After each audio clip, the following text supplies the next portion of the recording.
It's showtime. Hey everyone, Django Fett here, hunting down games, comics, TV shows, movies, and more, and it's time to finish the Empire comic series by reviewing The Other Sons of Tatooine. So let's read the publisher summary, then get into the story, spoiler-free as much as possible. In the Galactic Civil War, Luke Skywalker was not the only hero to hail from Tatooine. Luke's story is known by all, but what about the journeys of his boyhood friends, Biggs Darklighter and Jennings Tank Sunbur? Two very different paths led each to be heroes in their own right, one a pilot for the rebellion and the other a soldier for the Empire. Discover their stories in this complete omnibus collection, plus a tale starring galactic smuggler Boshek, yet another son of Tatooine. Now this omnibus came out in March 2012 and contains X-Wing Rogue Squadron 1/2 issue, Empire comic issues number 8 through 9, 12, 15, 23, 16 to 18, and 36 to 40, and Rebellion issues number 0 to 5. Now this omnibus contains 6 stories, so we'll start with the first story, X-Wing Rogue Squadron 1/2, which was a one-shot issue of the Rogue Squadron comic series and largely based around the Rogue Squadron comics. This comic was written by the original creator Michael A. Stackpole and Mike Barr with artwork by Gary Erskine. This story is set 0 years before the Battle of Yavin, or immediately before the Battle of Yavin. And this was a short story where the Rogue Squadron gang, which includes Wedge and Biggs, and they get into a fight with these pirates, and then escape with Neanderthals, and do a mission fighting the Imperials, and one of them gets killed, and is replaced in the end with Luke Skywalker. An okay story, it definitely sets up things to come up for the Rogue Squadron gang, but I hated the artwork. It just feels so dated.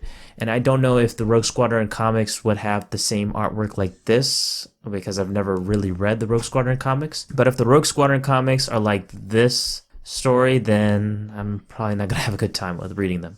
Next story is Darklighter, which is written by Paul Chadwick and drawn by Douglas Wheatley, and varies in the timeline but takes place several months before the Battle of Yavin.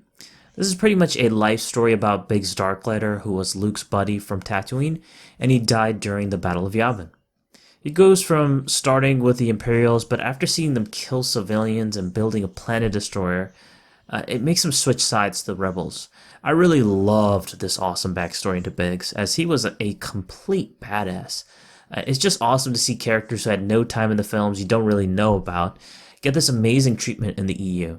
And you even see this story directly put X-Wing Rogue Squadron 1/2 into this story, verbatim, in a good way. And the artwork by Douglas Wheatley is fantastic, of course. I've commented on his artwork many times over. I will say his later artwork in the Dark Time series was much better than this story, but this is still great. I did have a few problems with the story. I felt like when the death scene happened for Biggs, it didn't hit you, and it wasn't effectively shown as I thought it would be. It just happened, and now there's a memorial for Biggs, and that's all you get. There was also some weird things going on with the Imperial helmets, where you can see Biggs' face and a few others. They did show an editor's note, I think around 2 times in the book, to clarify it, which was fine nonetheless. Moving on to the next story is The Bravery of Being Out of Range, which was written by Jeremy Barlow and drawn by Brandon Badu. This story takes place 6 months after the Battle of Yavin and is about Boshek, a smuggler featured in episode 4. He's pretty much the smuggler who talked to Obi-Wan Kenobi and led them to Han Solo. So in this story, Boshek finds himself in the middle of a struggle between the rebels and Imperials, transporting a woman named Rasha Bex. Now, you may or may not know her name, but after looking through, I thought she was in another story called the Akista Gambit, where a Captain Bex, an Imperial who helps the rebels in obtaining some item there. But looking further, that's not the case.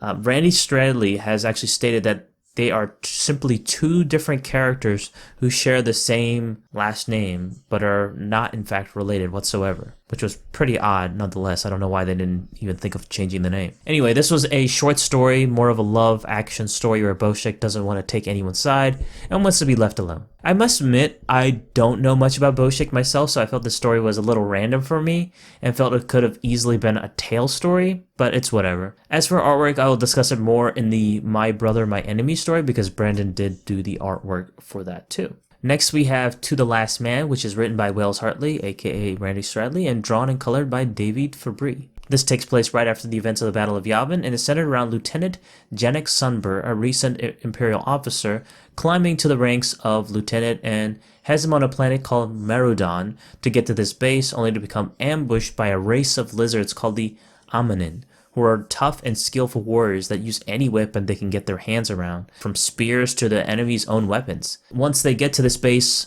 only to find there's no one there and they're surrounded by the Omnibus, with this brutal battle ensuing.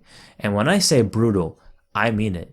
You see Imperials actually struggle badly against this alien race, and most don't know how to react to it except for Janek, who learns to adapt to fight them. I have never seen anything like it. Imperials getting brutally killed with spears and nearly annihilated at some point. That definitely says something about the Omnibus, who engage in ritual war constantly, so they're very much battle hardened. This was just a really good story with great action and an unfortunate ending for Janek, but don't worry, he doesn't die. It's just interesting to get the perspective of the Imperials for once with Janek, and I know they're terrible, but some just don't know any better and fight anyway. And one problem I had is that the first page didn't add up for me because it was just set in a different world with this pointless monologue, and then it kicks off with the rest of the story in Merodon with Janek.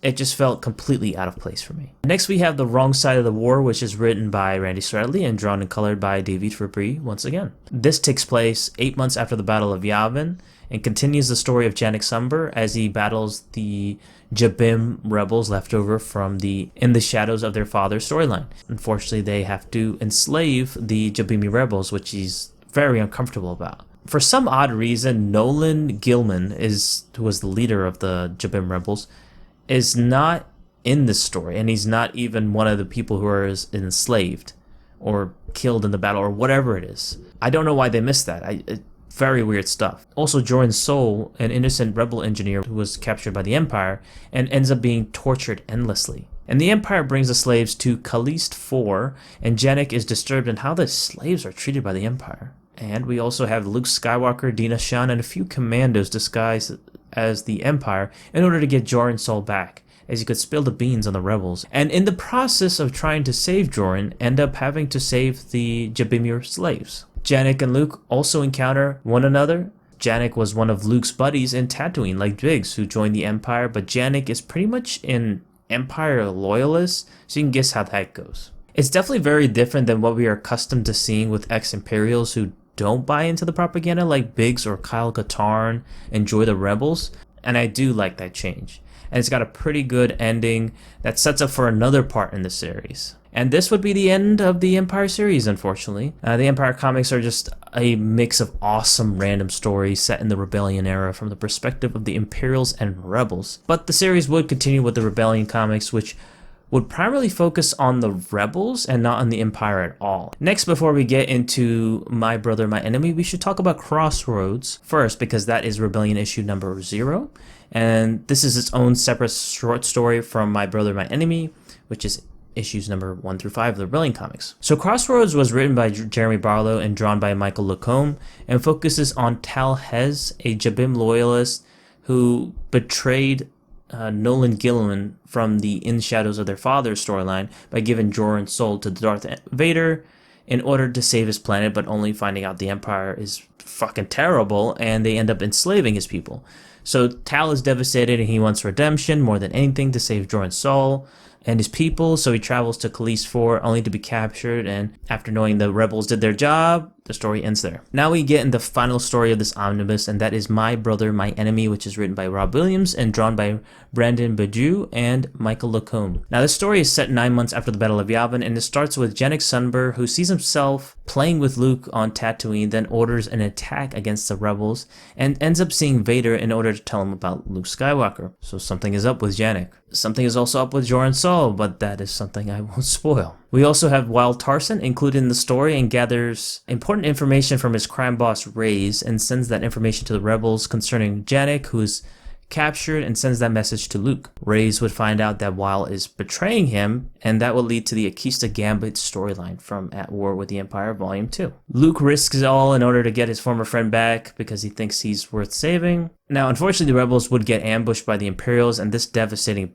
battle would occur. The rebels do flee and launch all across hyperspace, not without losing so many casualties in order to escape, because the Imperials could never find them until now. So this was a pretty important storyline, and unfortunately it would end after Small Victories and Vector storyline, which is really sad because the potential of the series it was through the roof before the EU was cancelled, of course. And lastly, the artwork. Brandon Bajou outdid himself in the story. The characters looked incredible, just giants and physically imposing, and the battles, just the space battles, are just phenomenal.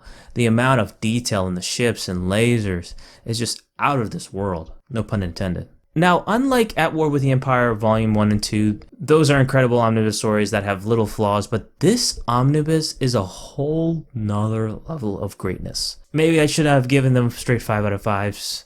I just feel like I'm handing them out at this point.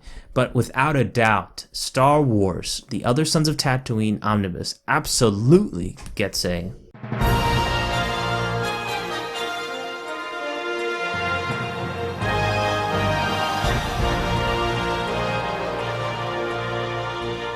This was the best omnibus of the Empire Rebellion comics for sure, and you would be doing yourself a huge disservice if you've never read any of these stories. Read them for yourself and let me know what you think.